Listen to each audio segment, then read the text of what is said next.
ಸುಧಾಕರ್ ಬೇಜಾರು ಬರಲಿಲ್ಲ. ಆತ್ಮೀಯರೇ, ಪಿ.ವಿ. ಪರಮೇಶ್ವರ ಶ್ರದ್ಧಾಂಜಲಿ ನಾವಿದ್ದೇವೆ. ನೀವು ಹುಟ್ಟುವುದನ್ನಾದರೂ ಸಾಯಿಸ್ಬೋದಂತೆ, ಸಾಯುವುದನ್ನು ಸಾಯಿಸಲಿಕ್ಕೆ ಸಾಧ್ಯ ಇಲ್ಲ. ಇದು ಎಲ್ಲರೂ ತಿಳಿದುಕೊಳ್ಳಬೇಕಾದಂಥ ಸಿದ್ಧಾಂತ ಅಂತ ಈ ಶ್ರದ್ಧಾಂಜಲಿ ಸಭೆಯ ಬಹಳ ಮಹತ್ವ ಆ ರೀತಿ ಇದೆ. ನಮ್ಮ ಸಾವು ನಮ್ಮದೇನೇನೆ, ಅದು ಇನ್ನೊಬ್ಬರಿಗೆ ಕೊಡಲಿಕ್ಕಾಗಲ್ಲ, ಮಾರಾಟ ಮಾಡಲಿಕ್ಕಾಗಲ್ಲ, ಅಡವಿಡ್ಲಿಕ್ಕಾಗಲ್ಲ, ಬದಲಾವಣೆ ಮಾಡಲಿಕ್ಕಾಗಲ್ಲ, ನಾವೇ ಅನುಭವಿಸಬೇಕಾಗುತ್ತೆ. ನಾವು ದೇವರಲ್ಲಿ ಏನು ಬೇಡೋದಂದರೆ ಅನಾಯಾಸ ಮರಣ ವಿನಾ ದೈನ್ಯೇನ ಜೀವನ ಅಂತ ನಿತ್ಯಲು ನಾವು ಬೇಡಿದ್ದು ಒಂದು ದಿನ ನಮ್ಗೆ ಕೊಡ್ತಾರೆ. ಇವತ್ತು ಪಿ.ವಿ. ಪರಮೇಶ್ವರು ಇನ್ನೊಂದು 10 ವರ್ಷ ಇರಬೇಕಿತ್ತು. ನಿಧನಕ್ಕೆ ದುಃಖ ಅಲ್ಲ, ನಿಧನದ ಸಮಯಕ್ಕೆ ದುಃಖ ಅಷ್ಟೆ. ಇನ್ನೊಂದು 10 ವರ್ಷ ನಮ್ಮ ಜೊತೆ ಬೇರೆ ಬೇರೆ ರೀತಿಯಲ್ಲಿ ಸಹಕಾರ ಮಾಡ್ಕೊಂಡಿರ್ಬೇಕು. ನಾನು ಸುಮಾರು ಒಂದು 40 ವರ್ಷಗಳ ಸಂಪರ್ಕದಲ್ಲಿ ಇರಿಸಿಕೊಂಡವು. ಕದ್ರಿಯಲ್ಲಿ ಮಲ್ಲಿಕಾ ಕಲಾವೃಂದ ಅಂತ ಸಂಸ್ಥೆ ಇದೆ. ಆ ಸಂಸ್ಥೆಯಲ್ಲಿ 7ನೇ ದೀಪೋತ್ಸವ ದಿವಸ ರಾತ್ರಿ ಇಡೀ ಉತ್ಸವ. ಅದಕ್ಕೆ ಯುವಕ ಸಂಘ ವಿಜಯ ಚರ್ಚ್ ರೋಡು ಅಂತ ಒಂದು ಸಂಸ್ಥೆಯವರು ಬಂದು ಕಾರ್ಯಕ್ರಮ ನೀಡ್ತಾ ಇದ್ರು.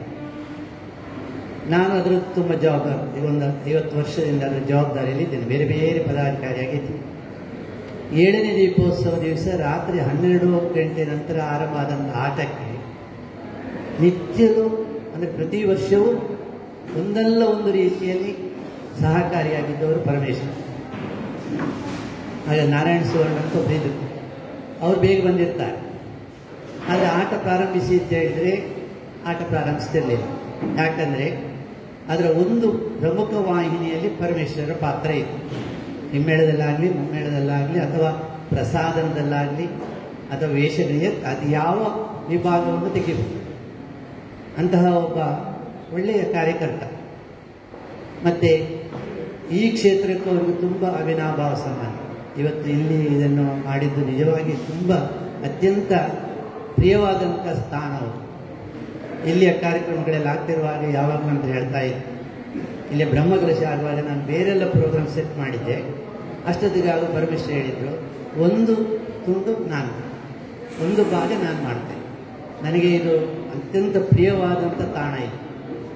ಅದನ್ನು ಜವಾಬ್ದಾರಿ ಮಾಡಿದ್ದಾರೆ. ಬೇರೆಲ್ಲ ಕೆಲಸದಲ್ಲಿ ಸಹಕಾರ ಉಂಟು. ಕೂಡಿಸುವಿಕೆಯಾಗಿ ಸಾಂಸ್ಕೃತಿಕತೆಯಲ್ಲಿ ಕೂಡ ಮುಖ್ಯ ಭಾಗದಲ್ಲಿ ಅವರು ಸೇವೆಯನ್ನು ಮಾಡಿದ್ದಾರೆ.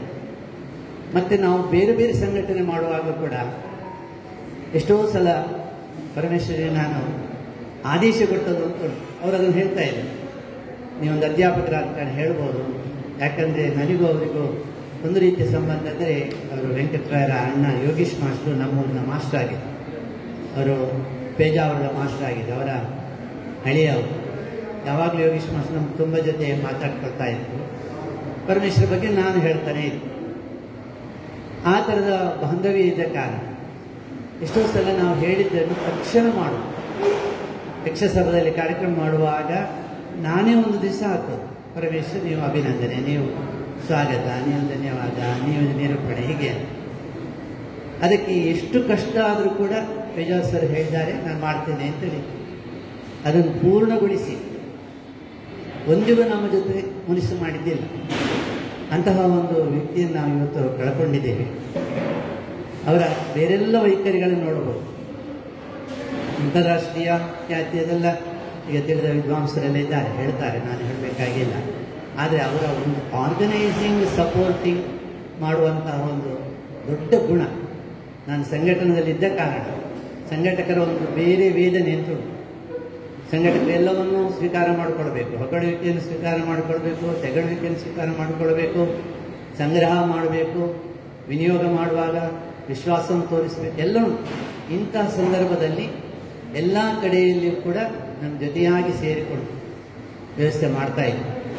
ಒಂದು ದಿನ ಯಾರಾದರೂ ಯಾವುದಾದ್ರೂ ಒಂದು ವ್ಯವಸ್ಥೆಯಲ್ಲಿ ಗೈರು ಹಾಜರಿಯಾದರೆ ಅದನ್ನು ತುಂಬಬಲ್ಲಂಥ ಶಕ್ತಿ ಪಿ.ವಿ. ಪರಮೇಶ್ವರಿಗೆ ಇತ್ತು. ಅದು ಯಾವ ವಿಭಾಗಕ್ಕೂ ಹೋಗ್ಬೋದು, ಮುಖ್ಯ ವೇಷಧಾರಿಯಾಗಿಯೋ ಅಥವಾ ಒಳಾಂಗಣದಲ್ಲಿರುವಂಥ ವ್ಯವಸ್ಥೆಯಲ್ಲಾಗಲಿಯೂ ಅಥವಾ ಹೊರಾಂಗಣದಲ್ಲಿ ಬಂದಂಥ ಅತಿಥಿಗಳನ್ನು ಆಹ್ವಾನ ಮಾಡುವಲ್ಲಿ ಆಗಲಿಯೂ ಅಥವಾ ಇವತ್ತು ನಮಗೆ 2-3 ಅತಿಥಿಗಳು ಬರ್ತಾ ಇಲ್ಲ ಅಂತ ಹೇಳಿದ ತಕ್ಷಣ 4 ಗಂಟೆಗೆ ಹೇಳಿದಾಗ ನಮ್ಮ ಜೊತೆ 6 ಗಂಟೆಯೊಳಗೆ ಸಂಪರ್ಕ ಮಾಡಿ ಏನಾದರೂ ಅದಕ್ಕೊಂದು ವ್ಯವಸ್ಥೆ ಮಾಡುವುದರಲ್ಲಿ ಕೂಡ ಸಹಕಾರಿಯಾದವರು ಪಿ ವಿ ಪರಮೇಶ್ವರ್. ಇವತ್ತು ಅವರ ಸಹೋದರರು ಬಹಳ ಚೆನ್ನಾಗಿ ಹೇಳಿದರು. ಮೊನ್ನೆಯಿಂದ ಸಹ ತುಂಬ ಆ ಕೆಲಸವನ್ನು ಮಾಡ್ತಾ ಇದ್ದಾರೆ. ಅವರ ಶ್ರೀಮತಿ ಕೂಡ ತುಂಬ ಪ್ರೀತಿಯಿಂದ ಇಂದೇ ಸ್ಥಳದಲ್ಲಿ ಮಾಡಬೇಕು, ಮನೆಯಲ್ಲಿ ಮಾಡೋದು ಬಹಳ ಕಡಿಮೆ. ನೀವು ನೋಡ್ದಿರ್ಬೋದು, ಈಗ ಎಲ್ಲ ಕಡೆ ಕ್ಷೇತ್ರಕ್ಕೆ ಹೋಗಿರ್ತಾರೆ, ಮತ್ತೊಂದು ಕಡೆಯಲ್ಲಿ ಮನೆಯಲ್ಲಿ ವ್ಯವಸ್ಥೆ ಮಾಡಿ ಕಷ್ಟ ಅಂತ ಎಷ್ಟೋ ಜನ ಹೇಳೋದುಂಟು. ಆದರೆ ಮಕ್ಕಳು ಇದು ಜವಾಬ್ದಾರಿ. 60 ವರ್ಷ ತನಕ ನಮ್ಮದು ಜವಾಬ್ದಾರಿ.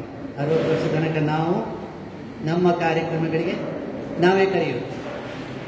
ಆದರೆ 60 ವರ್ಷದ ನಂತರ 60ನೇ ಶಾಂತಿ ಆಗಲಿ, 70ನೇ ಶಾಂತಿ ಆಗಲಿ, 80ನೇ ಶಾಂತಿ ಆಗಲಿ, 90ರಾಗಲಿ ಎಲ್ಲ ಮಕ್ಕಳೇ ಕರೆಯೋದು. ಅಂದರೆ 60 ವರ್ಷದ ನಂತರ ನಾವು ಮಕ್ಕಳ ಆಸ್ತಿ. ಅಷ್ಟರ ತನಕ ಮಕ್ಕಳು ನಮಗೆ ಆಸ್ತಿ. ಆದ್ದರಿಂದ ಇವತ್ತು ಆ ಮನೆ ಮಂದಿಯವರು ಮನೆಯಲ್ಲಿ ಈ ಕೆಲಸವನ್ನು ಮಾಡಿದ್ದಾರೆ. ತಂದೆಯ ಕೆಲಸವನ್ನು ಪರಮೇಶ್ವರೂ ಮಾಡಿದ್ದಾರೆ. ಅದೇ ಕೆಲಸ ತನಗೆ ಬರುವಂಥದ್ದು ನೆನಪು ಅವರಿಗೆ ಇತ್ತ ಏನೋ, ಮಕ್ಕಳಿಗೆ ಆ ಶಿಕ್ಷಣ ಕೊಟ್ಟಿದ್ದಾರೆ, ಸಹೋದರರನ್ನು ಕಲಿಸಿದ್ದಾರೆ, ಮಡದಿ ಜೊತೆ ಮಾತಾಡಿಕೊಂಡಿದ್ದಾರೆ. ಇವತ್ತು ಮಕ್ಕಳು ಸೊಸೆ ಎಲ್ಲ ಸೇರಿ ಮನೆಯಲ್ಲಿ ಆ ಕೆಲಸವನ್ನು ಮಾಡಿ ಸ್ವಪಿಂಡೀಕರಣ ಪೂರ್ಣಗೊಳಿಸಿ ಮುಂದಿನವರ ಜೊತೆ ಸೇರಿಸಿ ವೈಕುಂಠ ಸಮಾರಾಧನೆ ಕ್ಷೇತ್ರ ಸ್ಥಳದಲ್ಲಿ ಅದನ್ನು ಕೂಡ ಅವರದ್ದೇ ಒಂದು ರೀತಿಯ ಭಕ್ತಿಭಾವದ ಶ್ರದ್ಧಾಬಿಂದು ಇದು ಈ ಕೇಂದ್ರದಲ್ಲಿ ಮಾಡ್ತಾ ಇದ್ದಾರೆ. ಇದು ಅತ್ಯಂತ ಸ್ತುತ್ಯಾರ್ಹವಾದ. ಯಾಕೆ ಇದನ್ನು ಒತ್ತಿ ಹೇಳ್ತಾ ಇದ್ದೇವೆ ಅಂದರೆ, ಎಷ್ಟೋ ಜನ ನಾವು ನೋಡ್ತೇವೆ, ಕಳ್ಕೊಂಡಿರ್ತೇವೆ. ಮನೆಯ ನಮನ ಮಾಡಲಿಕ್ಕೂ ಅಥವಾ ಅವರ ಬಗ್ಗೆ ಹೇಳಲಿಕ್ಕೂ ಇತರರಿಗೆ ತಿಳಿಸ್ಲಿಕ್ಕೂ ಇದು ಬಹಳ ಮುಖ್ಯವಾದದ್ದು. ಇದು ಆರಾಧನೆ. ಇದನ್ನು ಬಹಳ ಮಹತ್ವಪೂರ್ಣವಾದ ಕಾರ್ಯಕ್ರಮ ಅಂತ ಹೇಳ್ತಾರಂತ. ಅಂದರೆ ಭಗವಂತ ಲೆಕ್ಕ ಮಾಡುವುದು ಆ ವ್ಯಕ್ತಿತ್ವದ ಶಕ್ತಿಯಲ್ಲಿ. ಅಂದರೆ ಮರಣಕಾಲದಲ್ಲಿ ಎಷ್ಟು ಜನ ವ್ಯಕ್ತಿ ಬಂದಿದ್ದಾರೆ. ಮರಣಕಾಲದಲ್ಲಿ ಎಲ್ಲರಿಗೂ ಬೇಕಾಗಿರುವವನಾಗಿದ್ದರೆ ಎಷ್ಟಾರು ಓಡಿಕೊಂಡು ಬರುತ್ತಾರೆ. ಆ ಸಂದರ್ಭದಲ್ಲಿ ಭಗವಂತ ಲೆಕ್ಕಾಚಾರ ಪೂರ್ಣಗೊಳಿಸ್ತಾನೆ. ಇಷ್ಟು ಜನ ಇವನ ಬಹಳ ಪ್ರೀತಿ ಪಾತ್ರರಾಗಿದ್ದವ, ಬದುಕಿದವ, ಸಮಾಜದಲ್ಲಿ ಎಲ್ಲರನ್ನು ಲೀನವಾಗಿದ್ದವ, ಎಲ್ಲರ ಜೊತೆ ಬೆರೆತುಕೊಂಡವ, ಸಂಘಜೀವಿ, ಇವನು ಇನ್ನಷ್ಟು ಸಮಯ ಇರಬೇಕಿತ್ತು ಅಂತ ಕೃಪೆ ಕೂಡ ಭಗವಂತನಿಗೆ ಬರ್ತಾವೆ. ಬೇಜಾವರ ಶ್ರೀಪಾದರು ಒಂದು ಹೇಳಿದ್ರು, ಭಗವಂತ ಒಬ್ಬರು ಕೊಂಡೋಗಿ ಲೆಕ್ಕಾಚಾರ ಮಾಡಿ ಆದ ನಂತರ ತಕ್ಷಣ ಪುನಃ ಮೂಲಕ್ಕೆ ಕಳಿಸಿದ್ರಂತೆ. ನಮ್ಮ ಲೆಕ್ಕಾಚಾರ ತಪ್ಪಿದೆ, ನೀನು ಮಾಡಿದಂಥ ಪುಣ್ಯ ಕೆಲಸ ತುಂಬ ಇದೆ ಅಂತ ಹಿಂದೆ ಕಳಿಸಿದ್ರಂತೆ. ಅಂದರೆ ಅಷ್ಟು ಪ್ರೀತಿ ಪಾತ್ರರಾಗಿ ಬೆಳೆಯಬೇಕು, ಅಷ್ಟು ಎಲ್ಲರ ಜೊತೆ ಸೇರಿಕೊಂಡು ಎಲ್ಲರಿಗೂ ಬೇಕಾಗುವ ರೀತಿಯಲ್ಲಿ ವ್ಯವಸ್ಥೆ ಇದೆ. ಮನೆಯವರನ್ನು, ತಂದೆಯವರನ್ನು, ಸಹೋದರರನ್ನೆಲ್ಲ ವ್ಯವಸ್ಥಿತ ರೂಪದಲ್ಲಿ ಶ್ರದ್ಧಾ ಕೇಂದ್ರದ ಮುಂಭಾಗದಲ್ಲಿ ಇರಿಸಿಕೊಂಡು ಒಳ್ಳೆಯ ಮರ್ಯಾದಸ್ಥರಾಗಿ 10 ವರ್ಷ ಬದುಕಬೇಕಿತ್ತು. ಅದರ ಬಗ್ಗೆ ಇನ್ನೂ ಕಾಂಪ್ರಮೈಸೇ ಇಲ್ಲ. ಆ ಮಾತು ಸತ್ಯ. ಇನ್ನೊಂದು 10 ವರ್ಷ ಚೆನ್ನಾಗಿ ಸೇವೆ ಮಾಡ್ಬೋದಿತ್ತು. ಈಗೊಂದು 2 ವರ್ಷದಲ್ಲಿ ಸ್ವಲ್ಪ ಯಕ್ಷಗಾನ ಅಥವಾ ಕಲಾರಂಗ, ನಾಟಕರಂಗ ಎಲ್ಲದರಲ್ಲಿ ಪ್ರಸಾದದಲ್ಲಿ, ಸ್ಕೂಲ್ ಡೇಗಳಲ್ಲಿ ಎಷ್ಟೋ ಶಾಲೆಯವರು ಇವತ್ತು ಅವರನ್ನು ನೆನಪಿಸ್ಕೊಳ್ತಾರೆ. ಒಬ್ಬ ಬಂದರೆ ಪಟ್ಟಿ ಕೊಟ್ಟರೆ ಅಷ್ಟಕ್ಕೆ ಮಾತ್ರ ವೇಷಭೂಷಣ ಮಾಡೋದು. ಇದು ಹಾಗಲ್ಲ. ಪರಮೇಶ್ವರ್ ಬಂದರೆ ಪಟ್ಟಿಯ ಅಗತ್ಯ ಇಲ್ಲ. ನಮ್ಮ ಮದುವೆಗಳಲ್ಲಿ ನೋಡ್ಬೋದು, ಗಂಡುವಿಗೆ ಪಟ್ಟೆ ಮತ್ತು ಶಾಲು ದಿಬ್ಬಣ ಬಂದ ನಂತರ ಕೊಡುವುದು ಹೆಣ್ಣಿನ ಕಡೆಯವರು. ಆ ನಂತರ ಒಂದು ಅರ್ಧ ಅಥವಾ 3/4 ಗಂಟೆ ಸಮಯಾವಕಾಶ ಇರೋದು ಮದುವೆಗೆ. ಅಷ್ಟೊತ್ತಿಗೆ ಕೊಟ್ಟ ಶಾಲಿನ ಮುಂಡಾಸನ್ನು ಮಾಡುವಂಥ ಒಂದು ಚಾಣಶಕ್ಷತೆ ಪರಮೇಶ್ವರಲ್ಲಿ. ಇದು ನಮ್ಮಲ್ಲಿ ನಮ್ಮ ಕುಟುಂಬದವರು ಕಂಡುಕೊಂಡಿದ್ದಾರೆ. ಪರಮೇಶ್ವರನ ಎಷ್ಟೋ ಸಲ ಬರಲಿಕ್ಕೂ ಅದಕ್ಕೆ ಹೇಳುವವರು ಇದ್ದಾರೆ. ಪರಮೇಶ್ವರ ನೀವು ಮದುವೆ ಟೈಮದಲ್ಲಿ ಬರಬೇಕು, ತಕ್ಷಣ ಅದರ ಸಿದ್ಧ ಮಾಡಲಿಕ್ಕೆ ನೀವು ಸಹಾಯ ಹಸ್ತರು, ಈ ಥರ ಹೇಳುವಷ್ಟು ಜನರ ಜೊತೆ ಬೆರೆದುಕೊಂಡಿದ್ದಾರೆ. ಶಾಲಾ ಕಾಲೇಜುಗಳಲ್ಲಿ ಯಾವ ಪ್ರಸಾದನಕ್ಕೂ ಸಿದ್ಧ. ಅದನ್ನು ಆಧುನೀಕರಣಗೊಳಿಸುವುದರಲ್ಲಿ ಕೂಡ ಒಳ್ಳೆ ಪ್ರಾಜ್ಯ. ಇಂತಹ ಪರಮೇಶ್ವರ ನಾವು ಕರ್ಕೊಂಡಿದ್ದೇವೆ. ನಾವೆಲ್ಲ ಒಂದು ಮತ್ತೆ ಎಲ್ಲ ಸಂತಾಪ ಆದ ನಂತರ ಒಂದು ಮೌನ ಪ್ರಾರ್ಥನೆ ಮಾಡುವ ಮೂಲಕ ಮುಕ್ತಿದಾಯಕವಾಗಲಿ ಅಂತ ಆಶಿಸ್ತಾ ನನ್ನ ನುಡಿಯನ್ನು ಸಲ್ಲಿಸ್ತಾ ಇದ್ದೇವೆ. ಶುಭ. ನಮ್ಮ ಅಣ್ಣ ಏನು ಮಾತಾಡಿದ್ರು ಸುಧಾಕರ್ ಪೇಜ್ ಅವರ ಬಗ್ಗೆ ಯಾವಾಗ ಹೇಳ್ತಾರೆ. ಸುಧಾಕರ್ ಪೇಜ್ ಅವರ ಸ್ಮರಣೆ ಸದಾಕಾಲ ನಮ್ಮ ಅಣ್ಣನ ಬಾಯಲ್ಲಿ ಇರ್ತಿತ್ತು. ಮತ್ತು ಅವರ ಈ ನುಡಿ ನಮನ ನಮ್ಮ ಮನಸ್ಸನ್ನು ತಟ್ಟಿದೆ. ಅಂಥ ಪ್ರಬುದ್ಧ ಕಲಾವಿದ, ಯಕ್ಷಗಾನ ಕ್ಷೇತ್ರದಲ್ಲಿ ಬಹಳಷ್ಟು ಹೆಸರುವಾಸಿ. ಆದರೆ ಆ ಹೆಸರೆಲ್ಲವೂ ನಮ್ಮ ಮನೆಯವರಿಗೆ ಗೊತ್ತಿಲ್ಲ. ಆ್ಯಕ್ಚುಲಿ ಬಹಳಷ್ಟು ವಿಷಯ ನನಗೆ ಗೊತ್ತಾಗೋದು ಈ ಸಂದರ್ಭದಲ್ಲಿ ಅಂತ ಹೇಳಲಿಕ್ಕೆ ನನಗೆ ಸಂಕೋಚ ಆಗ್ತದೆ ಮತ್ತು ವಿಷಾದ ಆಗ್ತದೆ. ಯಾಕೆಂದ್ರೆ ಮನೆಯಲ್ಲಿ ಯಾವುದೇ ವಿಚಾರ ಚರ್ಚೆ ಆಗ್ತಲ್ಲ. ನಮ್ಮ ತಂದೆಗೆ ಯಕ್ಷಗಾನ ಅಂದ್ರೆ ಸ್ವಲ್ಪ ಅಷ್ಟೇ. ಯಾಕೆಂದ್ರೆ ಯಕ್ಷಗಾನದಲ್ಲಿ ಹೋದವರು ರಾತ್ರಿ 2 ಗಂಟೆಗೆ ವೇಷ ಬೇಡ ಅಂತೇಳಿ ಅವರು. ಹಾಗಾಗಿ ಎಲ್ಲ ವಿಷಯಗಳು ಅಪ್ಪನಿಂದ ಮುಚ್ಚುಮರೆ ಯಕ್ಷಗಾನ ಬಗ್ಗೆ. ಆದರೆ 93ರಲ್ಲಿ ನಮ್ಮಣ್ಣ ಹಂಪಿ ವಿಶ್ವವಿದ್ಯಾಲಯದಿಂದ ಜಪಾನ್ ದೇಶಕ್ಕೆ ಈ ದೇಶವನ್ನೇ ಪ್ರತಿನಿಧಿಸಿ ಹೋದಾಗ ತಂದೆಗೆ ಆಶ್ಚರ್ಯ ಆಯಿತು. ಯಕ್ಷಗಾನ ಕಲೆಯಲ್ಲಿ ದೇಶವನ್ನೇ ಪ್ರತಿನಿಧಿಸುವಷ್ಟು ದೊಡ್ಡ ಮಟ್ಟಿಗೆ ನನ್ನ ಮಗ ಬೆಳಕು. ಪ್ರವಾಸ ಅಂದ್ರೆ ಬಹಳ ವಿರಳ. ಈಗ ಎಲ್ಲರೂ ಹೋಗ್ತಾರೆ, ವಾರಕ್ಕೊಮ್ಮೆ ಅಮೆರಿಕ ಹೋಗಿ ಬರುವವರು ಇದ್ದಾರೆ. ಅದು ಹಾಗಿಲ್ಲ, ಬಹಳ ವಿರಳವಾದಂಥ ಕಾಲದಲ್ಲಿ ಯಕ್ಷಗಾನದ ಒಂದು ಹುಟ್ಟು ಒಂದು ಸಂಪೂರ್ಣವಾಗಿ ತಾನೇ ಕಲಿತು ಅದರಲ್ಲಿ ಮೇಲೆ ಬಂದಂಥ ನಮ್ಮಣ್ಣ ಅವರನ್ನು ನಾನು ಸಣ್ಣ ಬಾಲ್ಯದಿಂದಲೂ ನೋಡಿದ್ದೇನೆ. ಈಗ ನಾನೇ ಮಾತಾಡಿದೆ ಬಹಳ ದೊಡ್ಡದಾಗ್ತದೆ. ಆದ್ರೂ ಇನ್ನೊಂದು 1 ಅಥವಾ 1.5 ಮಿನಿಟ್ ಹೇಳ್ತೇನೆ. ಸಣ್ಣದಿರುವಾಗ 76ನೇ ಇಸ್ವಿ 77ನೇ ಇಸ್ವಿ ಇರ್ಬೋದು. ಅವನಿಗೊಂದು ಎಷ್ಟೊಂದು 14 ವರ್ಷ. ನಾವು ಏಪ್ರಿಲ್ 10ಕ್ಕೆ ರಜೆ ಸಿಗ್ತದೆ. ಏಪ್ರಿಲ್ 22ರಲ್ಲಿ ರಜೆ ಆಗ ಗೌರ್ಮೆಂಟ್ ಶಾಲೆ. ನಮ್ಮ ಅಜ್ಜನ ಮನೆಗೆ ಹೋಗೋದು ಕಾರ್ಯಕ್ರಮ ಪ್ರತಿ ವರ್ಷ. ನಾವು ಏಪ್ರಿಲ್ 10ಕ್ಕೆ ಹೋಗ್ತೀವಿ. ಏಪ್ರಿಲ್ 11ಕ್ಕೆ ಅಜ್ಜನ ಮನೆ. ಇವನು ಬಹಳ ಪೋಖ್ರಿ ನಮ್ಮ ಅಣ್ಣ. ಹೋದ ದಿವಸವೇ ಅವನಿಗೆ ಗುಡ್ಡಕ್ಕೆ ಹೋಗ್ಬೇಕು, ಅವನಿಗೆ ಮರ ಹತ್ಬೇಕು. ಮರುದಿನ ಅಂತೂ ಗೊಂಡ್ಪುದು ಅಂತ ಹೇಳ್ತೇವೆ ನಮ್ಮ ಭಾಷೆಯಲ್ಲಿ. ಒಂದ್ಸರ್ತಿ ನನ್ನ ಕಣ್ಣು ಮುಂದೆ ಆದದ್ದು, ಒಂದು ಕೊನಕ್ಕುಳಿ ಮರಕ್ಕೆ ಮೇಲೆ ಕುಡಿಯವರೆಗೆ ಹತ್ತಿದ್ದಾನೆ ಒಬ್ಬನೇ. ಇವನ ಭಾರಕ್ಕೆ ಮರ ಕೆಳಗೆ ಬಿದ್ದಿದೆ. ನನ್ನ ಕಣ್ಣು ಮುಂದೆ ತಾಳಿಪಟ್ಟು ಅಂತೇಳಿ ಅಜ್ಜನ ಮನೆಯಲ್ಲಿ. ಅವನ ಭಾರಕ್ಕೆ ಮರ ನೆಲಕ್ಕೆ ಮುಟ್ಟಿ ಅಲ್ಲಿಂದ ಇಟ್ಕೊಂಡು ಬರ್ತಾನೆ. ಸಾಹಸ ಪ್ರಿಯ. ಈಜುದ್ರಲ್ಲಿ ನಮಗೆಲ್ಲ ಹೆದರಿಕೆ. ಅವ ಏನಿಲ್ಲ, ಈಜಾಡ್ತಿದ್ದ. ಅಲ್ಲಿ ನೇತ್ರಾವತಿ ನದಿ ಇತ್ತು, ಬಹಳ ಹೋಗ್ತಿತ್ತು ತೊರೆ. ಇದು ಸುಳಿಯಲ್ಲ, ಫ್ಲೋ. ಅದರಲ್ಲಿ ಅವನು ತೇಲಾಡ್ಕೊಂಡು ಹೋಗ್ತಿದ್ದ. ಯಾವುದಕ್ಕೂ ಭಯ ಪಡುವ ವ್ಯಕ್ತಿ ಅಲ್ಲ. 1978ನೇ ಇಸ್ವಿ ಇರ್ಬೋದು. ಸಣ್ಣ ಪ್ರಾಯದಲ್ಲಿ ಮುರುಕಲೆ ಮಾಡುವಂತ ಒಂದು ಊರು ನಮ್ಮ ಸರಪಾಡಿ ಹತ್ರ. ಆವತ್ತು ಕಟೀಲ್ ಮೇಳದ್ದು ದೇವಿ ಮಾತನ ಆಟ. ಅಲ್ಲಿ ಒಬ್ಬ ಕೆಲಸ ವೀರಪ್ಪ ಅಂತ ಒಬ್ಬ ಕೆಲಸ ಇದ್ದ, ವೀರಪ್ಪ ಅಂತ. ಅವನು ನಮ್ಮ ಅಣ್ಣನ ಸಮಕಾಲೀನ ವಯಸ್ಸಲ್ಲಿ. ಅವರಿಬ್ಬರು ಯಾರಿಗೆ ಹೇಳದೆ ರಾತ್ರಿ ಯಕ್ಷಗಾನ ನೋಡ್ಲಿಕ್ಕೆ ಹೋಗಿದ್ದು ಮುರುಕಜೆ ಮಾಡಕ್ಕೆ. ನಮಗೆ ಬೆಳಿಗ್ಗೆ ಮರುದಿನ ಮಾತ್ರ ಗೊತ್ತಾಯ್ತು ಅವನು. ಹಾಗೆ ಅವನ ಯಕ್ಷಗಾನದ ಒಂದು ಸೂಕ್ತವಾದ ಪ್ರತಿಭೆ ಪ್ರಕಟವಾಗ್ತಾ ಇತ್ತು ಅಲ್ಲಲ್ಲಿ. ನನ್ನ ನೆನಪಿನಲ್ಲಿ 9ನೇ ಕ್ಲಾಸ್ ತರಗತಿ ಕೆನರಾ ಹೈಸ್ಕೂಲ್ನಲ್ಲಿ ಅವನು ಫಸ್ಟಿಗೆ ಧರ್ಮರಾಯನ ಪಾತ್ರ ಮಾಡಿರ್ಬೇಕು. ಅವನು ನಮ್ಮ ವಸ್ತ್ರ ಖರ್ಚು ಕಲ್ಲಿನ ಮೇಲೆ ಕೂತು ಸಂಭಾಷಣೆಯ ಒಂದು ಅಭ್ಯಾಸ ಮಾಡೋದು ನನಗೆ ನೆನಪಿದೆ. ಹೀಗೆ ಹಲವಾರು ವಿಷಯಗಳಲ್ಲಿ ಅವನು ನಮ್ಮ ಮನೆಯಲ್ಲಿ ಹೇಳದೆ ಬಹಳಷ್ಟು ಪ್ರಖ್ಯಾತಿ ಯಕ್ಷಗಾನದಲ್ಲಿ ಮಾಡಿದ್ದಾನೆ. ಮತ್ತೆ ನಮ್ಗೆ ಸ್ವಲ್ಪ ಗೊತ್ತಾಯ್ತು. ಹಾಗೆ ಅವನು ಆರಿಸಿಕೊಂಡ ಕ್ಷೇತ್ರ, ಅವನ ವೃತ್ತಿ MCF. ಅಲ್ಲಿಯೂ ಹಾಗೆ ದೊಡ್ಡ ಪ್ರಮಾಣದ ರೀಸ್ಟ್ರಕ್ಚರಿಂಗ್ ಆದಾಗ BSc ಕಲಿತ ಕಾರಣ ಇವನಿಗೆ ಲಾಜಿಸ್ಟಿಕ್ಸ್ನಿಂದ ತೆಗೆದು ಲ್ಯಾಬಿಗೆ ಹಾಕಿದ್ರು. ಲ್ಯಾಬ್ನಲ್ಲಿ ಕೂಡ ಕಷ್ಟಕರವಾದ ದೊಡ್ಡ ಫ್ಯಾಕ್ಟ್ರಿ. MCF ಫ್ಯಾಕ್ಟ್ರಿ ಅಂದರೆ ಸಾಧಾರಣ ಫ್ಯಾಕ್ಟ್ರಿ ಅಲ್ಲದು. ನಾನು ಕೆಮಿಕಲ್ ಇಂಜಿನಿಯರಿಂಗ್ ಹೇಳ್ತೇನೆ. ಅಲ್ಲಿ ಒಂದು ಕೆಲಸ ಮಾಡೋದು ಅಷ್ಟು ಸುಲಭ ಅಲ್ಲ. ಅಲ್ಲಿ ಗ್ಯಾಸ್ ಸ್ಯಾಂಪ್ಲಿಂಗ್ ಇದೆಲ್ಲ ದೊಡ್ಡ ಕೆಲಸ ಬಂದಾಗ ಧೈರ್ಯದಿಂದ ಮಾಡಿದಂತಹ ಉದಾಹರಣೆಗಳಿಲ್ಲ. ನನಗೆ ಹೇಳ್ತಿದ್ದ, ನನಗೆ ಯಕ್ಷಗಾನದ ಒಂಚೂರು ಮಾತಾಡ್ತಿರ್ಲಿಲ್ಲ, ಆದರೆ MCF ಬಗ್ಗೆ ಮಾತಾಡ್ತಿದ್ದೆ, ನನಗೆ ಅರ್ಥ ಆಗ್ತದೆ. ಹಾಗೆ ನಮ್ಮ ಅಣ್ಣ ತಮ್ಮಂದರ ಸಂಬಂಧ ಒಂದು ಎಲ್ಲ ಹಾವು ಮುಂಗುಸಿ ಅಂತ ಹೇಳಲಿಕ್ಕೆ ಆಗುದಿಲ್ಲ. ಬಟ್ ಒಂಥರದ ಕೋಪ ತಾಪ ಅದು ಕರಗುವುದು, ತುನಾ ಕೋಪ ಕರಗುವುದು, ಹಿಂಗೆ ಆಗ್ತಾ ಇತ್ತು ಬಹಳ ಸಮಯದಲ್ಲಿ.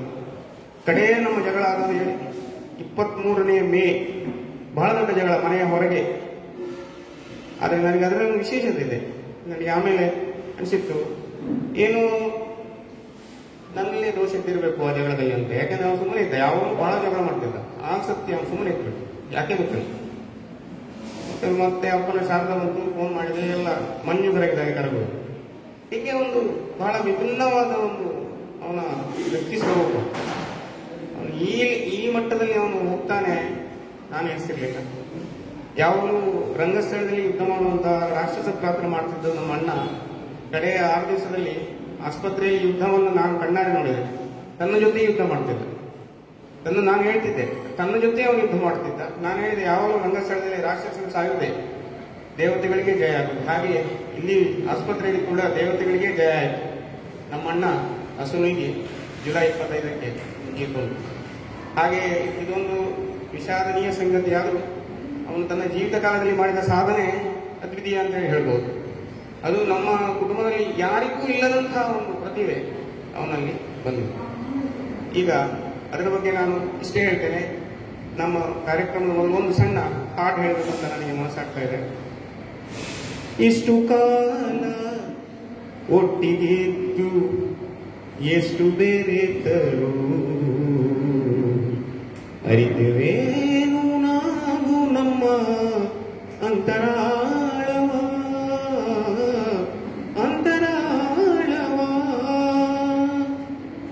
ಕಡಲ ಮೇಲೆ ಸಾವಿರಾರು ಮೈಲಿ ಸಾಗಿಯೂ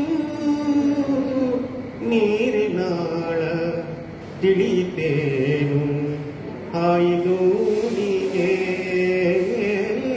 ನೀರಿನಾಳ ತಿಳಿತೇನು ಹಾಯಿದೋಣಿಗೆ ಸದಾ ಕಾಲ ತಪ್ಪುವಂತೆ ಮೇಲೆ ಬಾಗಿಯೂ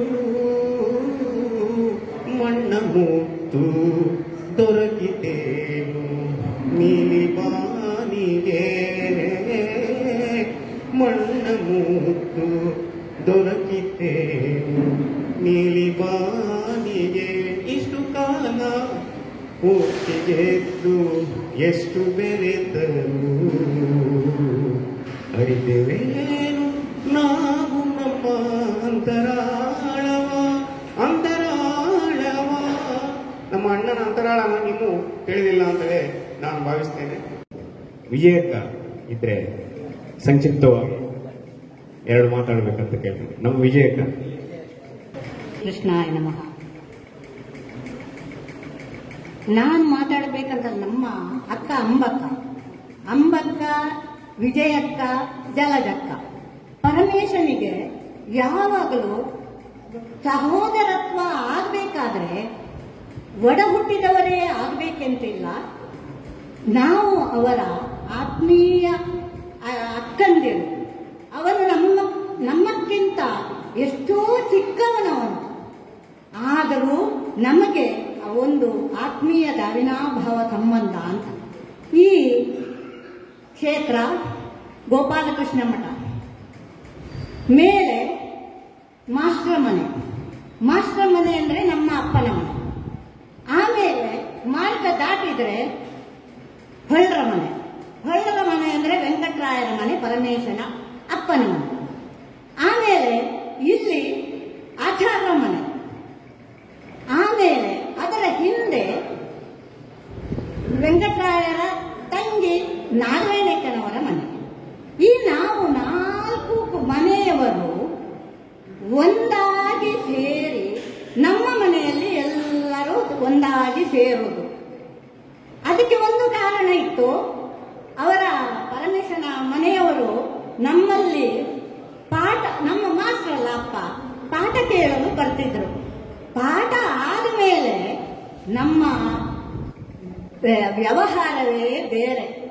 ಪರಮೇಶ ಆಗಲಿ, ಸುಂದರ ಸುಸ್ವರ ಕಂಠದ ಸುರೇಶನಾಗಲಿ, ಅಲ್ಲಿ ರಾಮಾಯಣ ಮಹಾಭಾರತ ಪುರಾಣ ಕಥೆಗಳ ಅಭಿನಯವೋ ಗುಡ್ಡೆ, ಅಲ್ಲಿ ಈಗ ಗುಡ್ಡೆಯೇ ಇಲ್ಲ, ಗೇರು ಮರವನ್ನು ಹತ್ತುವುದೋ, ಆಮೇಲೆ ಇಲ್ಲಿ ಗುಡ್ಡ ಕೆಳಗಿಳಿದು ಮೈದಾನ, ಗದ್ದೆ, ತೋಡು ದಾಟಿ ಆಡಿದ ಆಟವೇ ನಮ್ಮದು. ಆ ಆಟ, ಆ ಪರಮೇಶನ ನಡೆ, ನುಡಿ, ಮಾತಿನ ವೈಖರಿ ಇವೆಲ್ಲ ಮುಂದೆ ಅವ ಪ್ರಬುದ್ಧ ಕಲಾವಿದನಾಗಬೇಕಾದ್ರೆ ಭರವಸೆಯನ್ನು ಮೂಡಿಸಿತು ಇದು. ಮುಂದೆ ಅವನು ಕೆನರಾ ಹೈಸ್ಕೂಲ್ನಲ್ಲಿ ಯಕ್ಷಗಾನಕ್ಕೆ ನಾಂದಿ ಹಾಕಿದ. ಅತ್ಯಂತ ಪ್ರಮುಖ ಪಾತ್ರವನ್ನು ಮಾಡಿ ಜನರನ್ನು ರಂಜಿಸಿದವನು. ಆಮೇಲೆ ಅವನು ಹಿಂದೆ ನೋಡಲಿಲ್ಲ. ಕಾಲೇಜು ಜೀವನದಲ್ಲಿ ಯುವಕರಾದ ಮೇಲೆ ಎಲ್ಲದರಲ್ಲಿ ಯುವಕ ವೃಂದದಲ್ಲಿ ಕದ್ರಿ ದೇವಸ್ಥಾನವಾಗಲಿ, ಪ್ರತಿ ವರ್ಷ ಶರವು ದೇವಸ್ಥಾನದಲ್ಲಾಗಲಿ, ಇನ್ನು ಎಲ್ಲ ದೇವಸ್ಥಾನಗಳು, ಹಾಗೆ ಊರು, ಜಿಲ್ಲೆ, ರಾಜ್ಯ, ದೇಶಾದ್ಯಂತ, ಹೆಚ್ಚೇಕೆ ಅಂತಾರಾಷ್ಟ್ರೀಯ ಮಟ್ಟದಲ್ಲಿ ಕೂಡ ಈ ಯಕ್ಷಗಾನದ ಒಂದು ಪರಿಚಯವನ್ನು ಮಾಡಿದ ಅನೇಕರಲ್ಲಿ ಅವನೊಬ್ಬ ಅಂತ ನಾವು ಹೇಳಬಹುದು. ಹಾಗೆ ಯಕ್ಷಗಾನದ ಹಿರಿಮೆಯನ್ನು ಅವನು ಜಗದಗಲಕ್ಕೂ ಪಸರಿಸಿದ್ದಾನೆ. ಈಗ ಆಮೇಲೆ ಯಕ್ಷ ಗುರುವಾಗಿ ಅವನು ಏನು ಮಾಡಿದ, ಎಲ್ಲರಿಗೂ ಧರ್ಮಾರ್ಥವಾಗಿ ಉಚಿತವಾಗಿ ಯಕ್ಷ ಗುರುವಾಗಿ ನಾಟ್ಯ ಕಲೆಯನ್ನು ಎಲ್ಲವನ್ನೂ ಕಲಿಸಿದವನು ಅವನು. ಇದಕ್ಕೆ ಒಂದು ಉದಾಹರಣೆ, ಸತ್ಯಸಾಯಿ ಸೇವಾ ಕ್ಷೇತ್ರದಿಂದ ನಾವು ಸಾಯಿ ಭಕ್ತರು ಅಲ್ಲಿ ನಡೆಸುವಂತಹ ಬಾಲ ವಿಕಾಸ ಕೇಂದ್ರ ಎಲ್ಲಾ ಕೇಂದ್ರಗಳಲ್ಲಿ ನಡೀತದೆ. ನಮ್ಮ ಮನೆಯಲ್ಲಿ ಮೇಲೆ, ನಮ್ಮ ಅಪ್ಪನ ಮನೆಯಲ್ಲಿ, ಮಾಸ್ಟರ್ ಮನೆಯಲ್ಲಿ ನಮ್ಮ ಅಕ್ಕ ಅಂಬಕ್ಕನವರು ಬಾಲ ವಿಕಾಸ ತರಗತಿಯನ್ನು ಮಾಡ್ತಿದ್ರು. ಅಲ್ಲಿ ವರ್ಷಕ್ಕೊಮ್ಮೆ ಸಾಯಿ ಮಂದಿರದಲ್ಲಿ ವಾರ್ಷಿಕೋತ್ಸವಕ್ಕೆ ಅಂಬಕ್ಕ ಹೇಳಿದರು, ಒಂದು ಯಕ್ಷಗಾನ ಮಾಡಬೇಕಲ್ಲ ಪರಮೇಶ ಅಂತ. ಸರಿ, ಮೇದಿನಿ ನಿರ್ಮಾಣ ಎಂಬ ಯಕ್ಷಗಾನವನ್ನು ಅವನು ನನ್ನ ಮಕ್ಕಳು, ನನ್ನ 2 ಹೆಣ್ಣು ಮಕ್ಕಳು, ಆಮೇಲೆ ನನ್ನ ತಂಗಿಯ ಮಕ್ಕಳು ಶ್ಯಾಮ್ ಪ್ರಸಾದ್ ಹೆಬ್ಬಾರ್ ಇವರೆಲ್ಲರೂ ಮತ್ತು ಪರಿಸರದ ಮಕ್ಕಳು ಎಲ್ಲರನ್ನೇ ಸೇರಿ ತಾನೇ ಅದರ ಸ್ಕ್ರಿಪ್ಟ್ ಅನ್ನು ಬರೆದು ಮಕ್ಕಳಿಗೆ ಬೇಕಾಗುವ ಹಾಗೆ ಅವರನ್ನು ಭಾಷಾ ಶೈಲಿಯನ್ನು, ಆಮೇಲೆ ಹೆಜ್ಜೆಯ ಕುಣಿತವನ್ನು ಎಲ್ಲದರಲ್ಲಿ ತರಬೇತಿಯನ್ನು ನೀಡಿ ಆ ಕಾರ್ಯಕ್ರಮವು ಯಶಸ್ವಿಯಾಗಿ ಜನರನ್ನು ರಂಜಿಸುವುದರಲ್ಲಿ ಯಶಸ್ವಿಯಾಯಿತು. ಇದರ ಹೆಗ್ಗಳಿಕೆ ಪರಮೇಶನಿಗೆ. ಇನ್ನೊಂದು, ತದನಂತರ ಪರಮೇಶ ಏನ್ ಮಾಡಿದ, ನನ್ನ ಮಗ ಪುರಾಣ ಕಥೆಗಳನ್ನು ಕಲಿಬೇಕು, ಗೊತ್ತಾಗಬೇಕು, ಸಂಸ್ಕಾರವಂತನಾಗಬೇಕು ಎಂಬ ನಿಟ್ಟಿನಲ್ಲಿ ಅವನನ್ನು ನಮ್ಮ ಬಾಲ ವಿಕಾಸ ಕೇಂದ್ರಕ್ಕೆ ಕಳಿಸಿದರು. ಅಲ್ಲಿ ಅವನು ಕಥೆಗಳನ್ನು ಕೇಳಿ ಮನೆಯಲ್ಲಿ ಅಜ್ಜಿ ಹತ್ರ ಎಲ್ಲ ಹೇಳ್ತಾ ಇದ್ರು.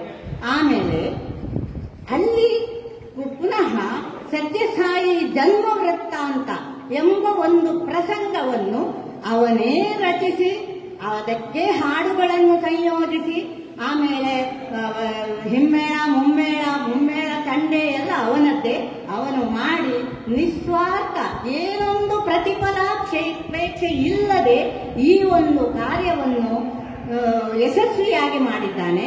ಅನೂಪನು ಆಗ ಶಿವನಾಗಿ ತಾಂಡವ ನೃತ್ಯದಿಂದ ರಂಜಿಸಿದ್ದಾನೆ. ಇದು ನಮಗೆ ಈಗಲೂ ಕೂಡ ನೆನಪಿನಲ್ಲಿಡುವಂತಹ ಕಾರ್ಯ. ಈ ರೀತಿಯಲ್ಲಿ ನಮ್ಮ ಪರಮೇಶ, ನಾನು ಕಂಡಂತೆ ನಮ್ಮ ಪರಮೇಶ ಅವನು ನಿಷ್ಠುರ ಎಲ್ಲ ಹೇಳ್ತಿದ್ರು. ನಮ್ಮನ್ನು ನೋಡಿದಾಗ ವಿಜಯಕ್ಕ, ಜಲಜಕ್ಕ, ಅಂಬಕ್ಕ ಅಂತ ಹೇಳಿಕೊಂಡು ಅಲ್ಲಿ ಮಾರ್ಗದ ಬದಿಯಲ್ಲಿ ಯಾವಾಗಲೂ ನಿಂತು ಮಾತಾಡಿಸಿಕೊಂಡಿದ್ದವನು. ಆಗ ಅವರ ಅಮ್ಮ ಹೇಳ್ತಿದ್ರು, ನಿಮ್ಗೇನು, ನೀವು ಅವನನ್ನು ತಲೆಯ ಮೇಲೆ ಹೊತ್ತುಕೊಂಡಿದ್ದೀರಿ ಅಂತ. ಹಾಗೆ ಇಲ್ಲ, ನಮ್ಗೆ ಅವರು ಏನೇ ಆಗಲಿ ನಮ್ಮ ಪರಮೇಶ, ನಮ್ಮ ತಮ್ಮ ಪರಮೇಶ ಎಂಬ ಒಂದು ಭಾವನೆ ಇತ್ತು. ಅವನಿಗೆ ಪ್ರಶಸ್ತಿಗಳು ಬಂತು.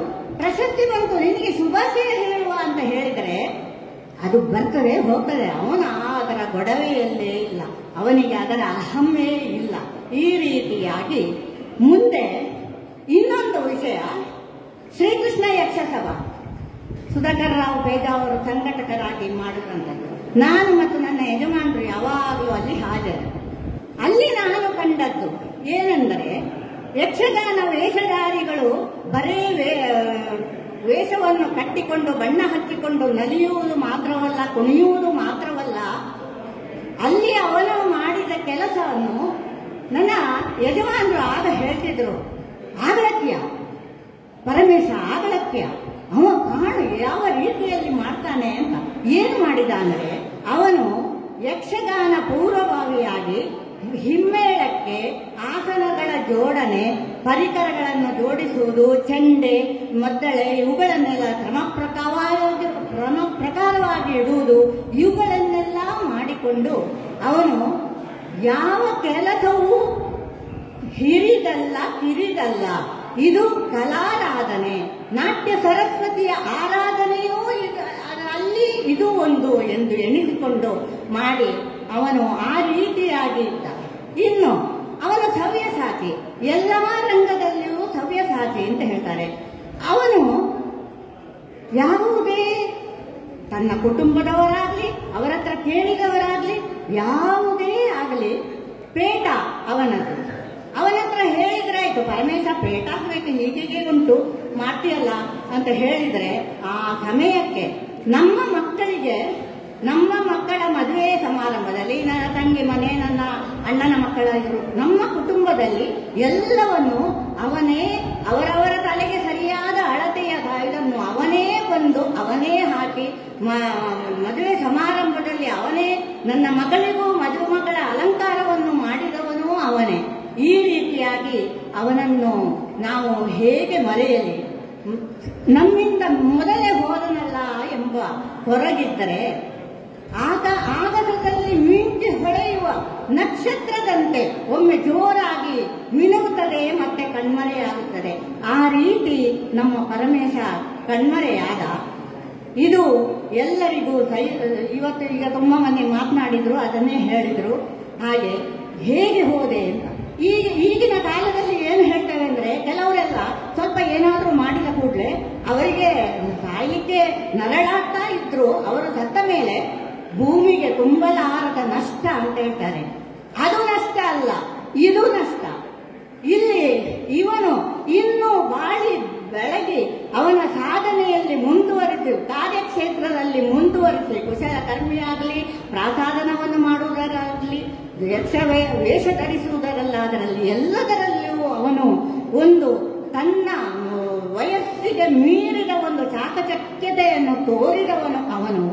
ಅವನ ಈ ಒಂದು ಇನ್ನು ಏನಾಗೋದು, ಕಾಲನ ನಿಯಮಕ್ಕೆ ನಾವು ಬದ್ಧರಾಗಲೇಬೇಕು ಎಂಬ ನಿಟ್ಟಿನಲ್ಲಿ ಈ ಅವನ ಸಾಧನೆ, ಅವನ ರೀತಿ ನೀತಿ, ಅವನು ನಡೆದು ಬಂದ ದಾರಿ, ಇದೆಲ್ಲ ಮುಂದಿನ ಯಕ್ಷ ಪ್ರೇಮಿಗಳಿಗೆ, ಮುಂದಿನ ಅವನ ಯಕ್ಷ ಶಿಷ್ಯರುಗಳಿಗೆ, ಯಕ್ಷಾರಾಧನೆ ಮಾಡುವವರಿಗೆ ಎಲ್ಲರಿಗೂ ದಾರಿ ದೀಪವಾಗಲಿ ಎನ್ನುತ್ತಾ ಅವನ ಸಾಧಿಸಿದ ನಡೆ ನುಡಿ ಎಲ್ಲವೂ ಆ ನೆನಪುಗಳು ಆ ಕುಟುಂಬದಲ್ಲಿ ಇದೆ. ಆ ಸವಿ ನೆನಪು, ಆ ಪ್ರೇರಣೆಯೇ ಎಲ್ಲರಿಗೆ, ಕುಟುಂಬದ ಸರ್ವರಿಗೆ ಧೈರ್ಯವನ್ನು ತುಂಬುವಂತಾಗಲಿ ಎಂದು ಹೇಳುತ್ತಾ ಅವನಿಗೆ ಚಿರಶಾಂತಿಯನ್ನು, ಸದ್ಗತಿಯನ್ನು ಬಯಸುತ್ತಾ ನನ್ನ ಮಾತಿಗೆ ವಿರಾಮ ನೀಡುತ್ತೇನೆ. ಈಗ ನಮ್ಮ ಭಾವ ವೇದಮೂರ್ತಿ ವಿಜಯಕೃಷ್ಣ ಐತಾಳರು ಅವರು ಪುರೋಹಿತರು, ಆದರೆ ನಮ್ಮ ಅಣ್ಣನ ಬಗ್ಗೆ ಬಹಳ ತಿಳ್ಕೊಂಡಿದ್ದಾರೆ. ಅವ್ರಿಗೆ ಯಕ್ಷಗಾನದ ಬಗ್ಗೆಯೂ ಬಹಳ ಇದಿದೆ. ಹಾಗಾಗಿ ಅಣ್ಣನ ಯಕ್ಷಗಾನದ ಒಂದು ಅವರ ಪಯಣದ ಬಗ್ಗೆ ಸಂಕ್ಷಿಪ್ತವಾಗಿ ವಿಜಯಕೃಷ್ಣ ಐತಾಳರು ಮಾತಾಡಬೇಕಂತ ಕೇಳ್ಬೋದು.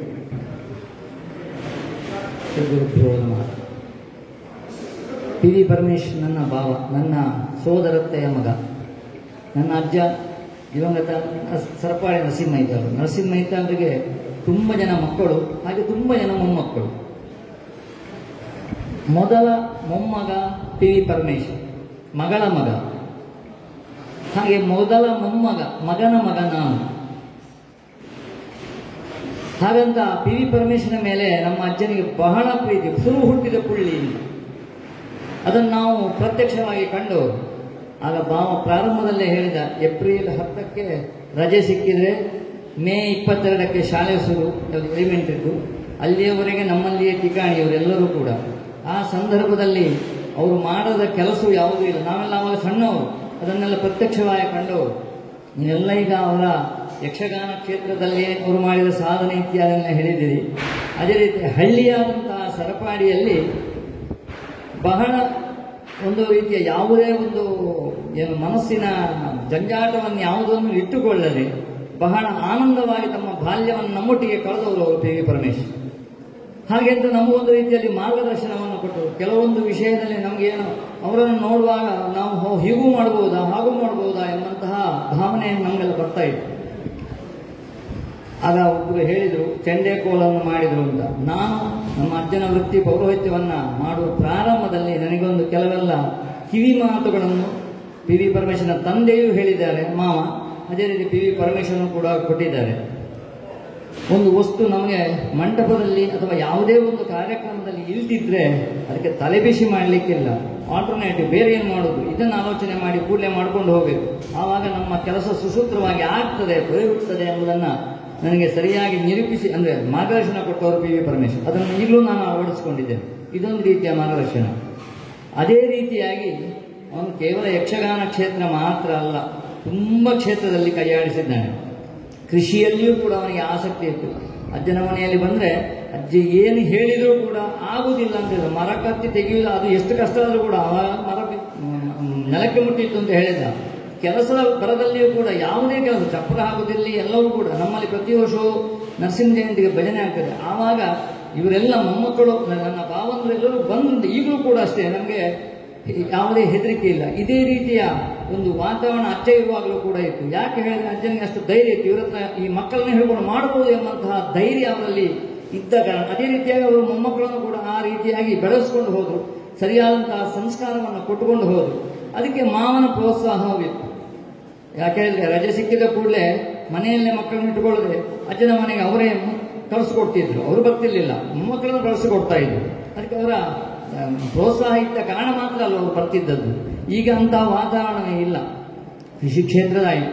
ಅದೇ ರೀತಿಯಾಗಿ ಅವನಿಗೆ ಕೋವಿಯನ್ನು ಪ್ರಯೋಗ ಮಾಡುವಂತಹ ವಿದ್ಯೆಯು ಅವನೇ ಕಲ್ಕೊಂಡು ಸ್ವಲ್ಪ ಅಜ್ಜನಿಂದಲೂ ಕೂಡ ಕಲ್ಕೊಂಡನೇನ ಬಂದಾಗ ಕಾಡು ಪ್ರಾಣಿಗಳು ಒಂದು ಕಾಡಿನ ಮಧ್ಯದಲ್ಲಿ ಇರುವಂಥವನೇ, ಅದಕ್ಕೆ ಪ್ರಯೋಗ ಮಾಡಲಿಕ್ಕೆ ಅಜ್ಜನ ಹತ್ರ ಇದ್ದಂಥ ಕೋವಿಯನ್ನು ಕೂಡ ಪ್ರಯೋಗ ಮಾಡ್ತಾ ಇದ್ದವ.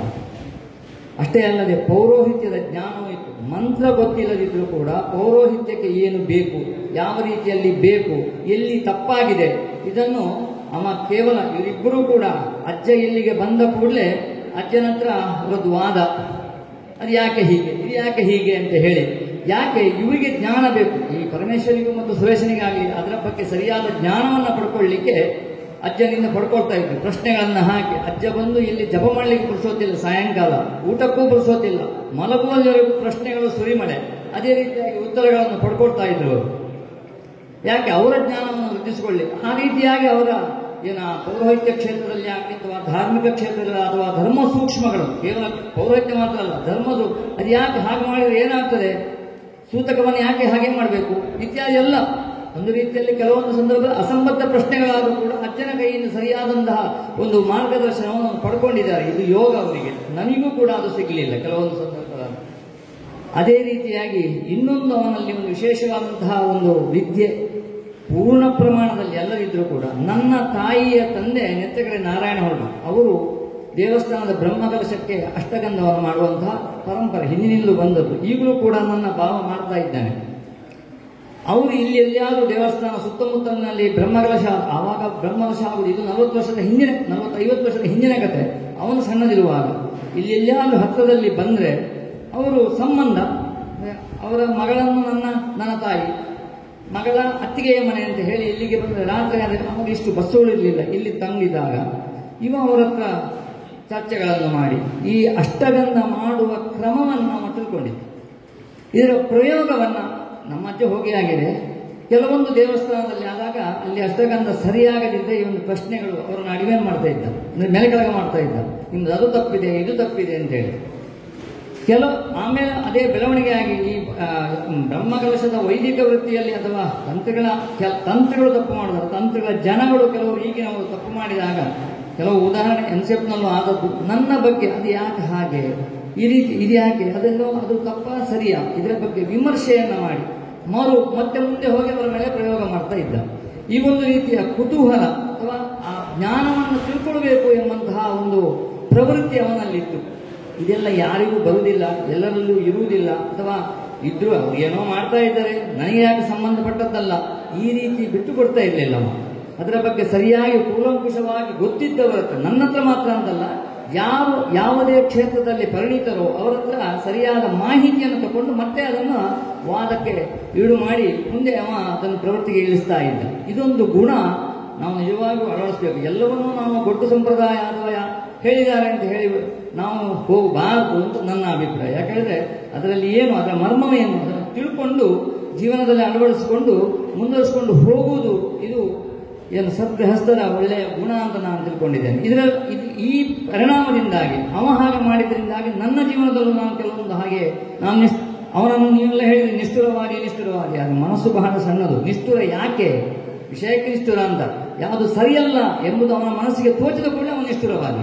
ಸರಿಯಾಯಿತು ಅಂತ ಕಂಡ್ರೆ ಅವ ಎಷ್ಟೋ ಕಡೆಗೆ ಎಷ್ಟೋ ವ್ಯಕ್ತಿಗಳನ್ನು ನಿಷ್ಠುರ ಮಾಡಿದ್ದು ಕೂಡ ಎಷ್ಟೋ ಸಮಯದ ನಂತರ ಪುನಃ ಅವನೇ ರಾಜಿ ಮಾಡಿಕೊಂಡು ಒಂದು ಸಂದರ್ಭದಲ್ಲಿ ನನ್ನ ಹತ್ರ ಕೂಡ ನಿಷ್ಠುರ ಇತ್ತು. ಆದರೆ ಅವನಿಗೆ ತಪ್ಪು ಅಂತ ಖಂಡಿತ ಏನೋ ಸರಿಯಾಯಿತು ಅಂತ ಆದ ಕೂಡಲೇ ಬಹಳ ಅಚ್ಚುಮೆಚ್ಚಾಗಿ ನಮ್ಮಲ್ಲಿ ಏನು ಫಂಕ್ಷನ್ ಆದರೂ ಕೂಡ ಬರ್ತಾನೆ, ಎಷ್ಟು ಕಷ್ಟ ಆದರೂ ಬರ್ತಾನೆ, ಬಂದು ಕೂಡಲೇ ನಿಂತುಕೊಳ್ಳುವುದಿಲ್ಲ. ಈಗೆಲ್ಲ ಏನು ಕ್ಯಾಟ್ರಿಂಗ್ ಶುರುವಾಗಿದೆ, ಬಡಿಸುವವರೆಲ್ಲ ಬಂದಿದ್ದಾರೆ. ಫಂಕ್ಷನ್ ಅವನ ಅತಿ ಹತ್ತಿರದ ಸಂಬಂಧದವರ ಮನೆಯಲ್ಲಿ ಅಂತ ಆದರೆ ಮೊದಲೆಲ್ಲ ಎಲ್ಲರೂ ಸೇರಿ ಬಡಿಸೋದು. ಅವ ಅಡಿಗೆ ಮನೆಯಲ್ಲಿ ಬಡಿಸ್ಲಿಕ್ಕೆ ಬರ್ತಿರ್ಲಿಲ್ಲ. ಎಲ್ಲವನ್ನು ಯಾವುದರ ನಂತರ ಯಾವುದನ್ನು ಕಳಿಸ್ಬೇಕು ಈ ಒಂದು ವೃತ್ತಿ ಅಂದರೆ ಯಾಕೆ ಅದು ಅಸ್ತವ್ಯಸ್ತ ಆಗಬಾರ್ದು. ಅಡಿಗೆಯವರು ಮಾಡಿರ್ತಾರೆ, ಆದರೆ ಅದು ಸರಿಯಾಗಿ ಹೋಗಬೇಕು, ಅವತ್ತಿನ ಫಂಕ್ಷನ್ ಸರಿಯಾಗಿ ಆಗಬೇಕು ಎನ್ನುವಂಥ ತುಡಿತ ಇದ್ದದ್ರಿಂದ ಅವ ಅದಕ್ಕೆ ಪ್ರವೃತ್ತಿಯನ್ನು ಮಾಡ್ತಾ ಇದ್ದ. ಹೀಗಿದ್ದ ತುಂಬ ಗುಣಗಳು. ಹಾಗೆ ಸಣ್ಣ ಮಕ್ಕಳನ್ನು ನೋಡಿದ ಕೂಡಲೇ ಅವನು ಕೂಡಲೇ ಮಗು ಆಗ್ತಾನೆ. ಇದಕ್ಕೆ ಉದಾಹರಣೆ ನನ್ನ ಮಗಳನ್ನು ಅತಿ ಹೆಚ್ಚು ಎತ್ತಿದವ ಹೇಳಿದ ನನ್ನ ಪರಮೇಶ. ಅದು ನನ್ನ ಮಗಳು ಮಾತ್ರ ಅಂತಲ್ಲ, ಯಾವುದೇ ಒಂದು ಮಗುವನ್ನು ಕಂಡ ಕೂಡಲೇ ಅವನ ಮನಸ್ಸು ಮಗುವಿನ ಹಾಗಾಗ್ತದೆ, ಆ ಮಗುವನ್ನು ಎತ್ತಿಕೊಳ್ಳೋದು. ಅದೊಂದು ಅವನಲ್ಲಿರುವಂತಹ ಒಳ್ಳೆಯ ಗುಣದಿಂದಾಗಿ ಅವನ ಕೈಗೆ ಹೋದ ಮಕ್ಕಳು ಅಳುವುದೇ ಇಲ್ಲ. ಇದೊಂದು ಅವನ ಗುಣ ಅಂತ ಹೇಳೋದು. ಅದು ದೇವರೇ ಕೊಟ್ಟಂತಹ ಅಂತಹ ಭಾವ ಇವತ್ತು ನಮ್ಮನ್ನು ಆಗಲಿ ಹೋಗಿದ್ದಾನೆ. ನಾವು ಹಿಡಿದು ನಿಲ್ಲಿಸಲಿಕ್ಕಾಗುವುದಿಲ್ಲ. ಯಾವುದೇ ಒಂದು ವ್ಯಕ್ತಿಯನ್ನಾಗಲಿ ವಸ್ತುವನ್ನಾಗಲಿ ಅದೆಲ್ಲವೂ ಕೂಡ ದೇವರ ಒಂದು ಮಹಿಮೆ ಅಥವಾ ದೇವರ ಒಂದು ನಿರ್ಣಯ. ಅದರಿಂದ ನಾವು ಆಶಿಸುವುದು ಏನು ಅಂತ ಹೇಳಿದರೆ, ನಮ್ಮ ವೇದೋಕ್ತವಾಗಲಿ ಅಥವಾ ನಮ್ಮ ಪರಂಪರೆ ಇದೆಲ್ಲವೂ ಕೂಡ ಈ ಲೋಕದಿಂದ ಕರ್ಮದಿಂದ ಅವನಿಗೆ ಬಿಡುಗಡೆ, ದೈಹಿಕವಾಗಿದ್ದಂತಹ ಆತ್ಮಕ್ಕೆ ಬಿಡುಗಡೆ ಆಗಿದೆ. ಮುಂದೆ ಮೇಲಿನ ಲೋಕದಲ್ಲಿ ಅವನಿಗೆ ಶಾಶ್ವತ ಪುನಃ ಜನ್ಮವಿಲ್ಲದಂತಹ ಅವಸ್ಥೆಯನ್ನು ಭಗವಂತ ಅನುಗ್ರಹಿಸಲಿ ಅಂತ ಹೇಳಿ ನಾನು ಭಗವಂತನಲ್ಲಿ ಪ್ರಾರ್ಥನೆ ಮಾಡ್ತಾ, ನನಗೆ ಅವಕಾಶ ಮಾಡಿಕೊಟ್ಟು ನಾನು ಮಾತಾಡುವುದಿಲ್ಲ ಅಂತ ಹೇಳಿದ್ದೇನೆ. ನಿನ್ನೆ ಮೊನ್ನೆ ಅತ್ತೆಯೂ ಕೇಳಿದ್ರು, ಭಾವನೂ ಕೇಳಿದ್ರು. ಆದರೂ ಏನೋ ನನಗೊಂದು ಸ್ವಲ್ಪ ಕೆಲವೊಂದು ವಿಚಾರಗಳನ್ನು ಹೇಳಬೇಕು, ನಿಮ್ಮೊಡನೆ ಹಂಚಿಕೊಳ್ಬೇಕು ಅಂತ ಕಂಡಿತು. ಅದಕ್ಕೊಬ್ಬರು ನನಗೆ ಪ್ರೇರೇಪಣೆ, ನೀವು ಮಾತಾಡಬೇಕು ಅಂತ ಹೇಳಿ ಪ್ರೇರೇಪಣೆಯನ್ನು ಕೊಟ್ಟರು. ಆದ್ದರಿಂದ ನನಗೆ ತೋಚಿದ್ದನ್ನು ಹೇಳಿದ್ದೇನೆ. ಭಗವಂತ ಎಲ್ರಿಗೂ ಒಳ್ಳೆಯದನ್ನು ಮಾಡಲಿ, ಅವನಿಗೆ ಮೋಕ್ಷವನ್ನೇ ಅನುಗ್ರಹಿಸಲಿ ಅಂತ ಹೇಳಿ ಭಗವಂತನಲ್ಲಿ ಪ್ರಾರ್ಥನೆ ಮಾಡಿ